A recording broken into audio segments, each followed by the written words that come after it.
WBSSC অর্থাৎ school service কমিশনের পক্ষ থেকে যে গ্রুপ সি এবং গ্রুপ ডি এর রিক্রুটমেন্টটা নিয়ে সবার এত মাথা ব্যথা রয়েছে বা এই মুহূর্তে চিন্তায় রয়েছেন যে কবে থেকে ফর্ম ফিল আপ শুরু হচ্ছে এবং কবে পরীক্ষা হবে।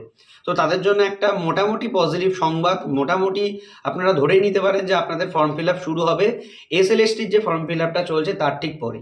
কারণ SLSTর এই মুহূর্তে যে ফর্ম ফিল আপটা চলছে এই মুহূর্তে সার্ভারের ওপর প্রচুর প্রেশার রয়েছে। তো এই প্রেশারটার ওপর যদি আবার গ্রুপ সি এবং গ্রুপ ডি এর রিক্রুটমেন্টটার নোটিফিকেশন চলে আসে তাহলে এই সার্ভার দুটোই একসাথে ক্র্যাশ করে যেতে পারে, কারণ প্রচুর ছেলেমেয়ে একবারে ফর্ম ফিল আপ করবে, যার জন্য কিন্তু এই সার্ভার দুটোতেই সমস্যা হতে পারে।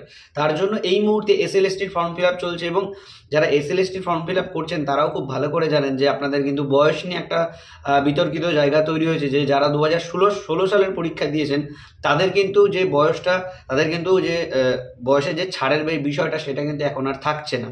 তো যার জন্য যারা 2016 সালের পরীক্ষা দিয়েছেন তাদের অনেকেরই বয়সটা ক্রস করে গেছে, তো আপনারা আবেদন করতে পারছেন না, কিন্তু নতুনরা সবাই আবেদন করতে পারছেন।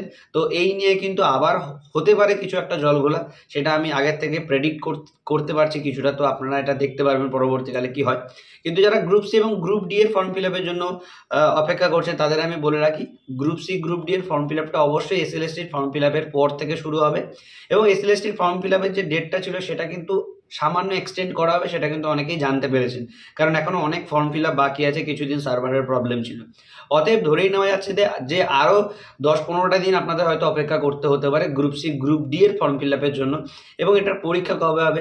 সেপ্টেম্বর মাসের ফার্স্ট উইকে SLSTর পরীক্ষা হওয়ার টার্গেট রয়েছে, অর্থাৎ 7-8 তারিখে 9-10 এর যে পরীক্ষাটা, আর 14-15 তারিখের দিকে কিন্তু 11-12 এর পরীক্ষাটা হওয়ার সম্ভাবনা রয়েছে, এটা SLSTর কিন্তু। তার ঠিক তার পরের সপ্তাহ থেকেই কিন্তু আপনাদের গ্রুপ সি এবং গ্রুপ ডি এর পরীক্ষাটা কন্ডাক্ট হবে। এবং এও বলে রাখছি আপনাদেরকে যে গ্রুপ সি গ্রুপ ডি এর পরীক্ষা একই দিনে একই সাথে হবে না, আপনাদের কিন্তু আলাদা দিনেই দুটো পরীক্ষা হবে, আগে গ্রুপ সি হবে তারপরে গ্রুপ ডির পরীক্ষা হবে। তো এইরকমই একটা ইনফরমেশন এই মুহূর্তে আমার জানা ছিল, আপনাদের সাথে শেয়ার করলাম, কারণ অনেকেই আপনারা আছেন যারা গ্রুপ সি বা গ্রুপ ডি এর যে রিক্রুটমেন্টটা সেটা নিয়ে এখনো চিন্তিত রয়েছেন যে কবে ফর্ম ফিল আপ শুরু হবে, কি ফর্ম ফিল আপ শুরু হয়ে গেছে নাকি আদৌ ফর্ম ফিল আপ হবে না। তো এমন অনেক কমেন্ট আপনারা করেছেন, আপনাদের যদি আরও কিছু কোয়েরিজ বা কিছু জানার থাকে কমেন্ট বক্সে জানাবেন কমেন্ট করে, তো আমি চেষ্টা করবো সেটার ওপর কিছু তথ্য অ্যারেঞ্জ করে আপনাদের সাথে শেয়ার করার। তো আজকে আপাতত এই পর্যন্ত। গ্রুপ সি গ্রুপ ডি এর সমস্ত নোটিশ বা তথ্য পাওয়ার জন্য চ্যানেলটা সাবস্ক্রাইব করে পাশে থাকা বেল আইকনটা অল করে রাখবেন এবং অবশ্যই ভিডিওটা হেল্পফুল হলে একটা লাইক করে বন্ধুদের সাথে শেয়ার করে দেবেন। দেখা হচ্ছে নেক্সট ভিডিওতে, সবাই ভালো থাকবেন, জয় হিন্দ।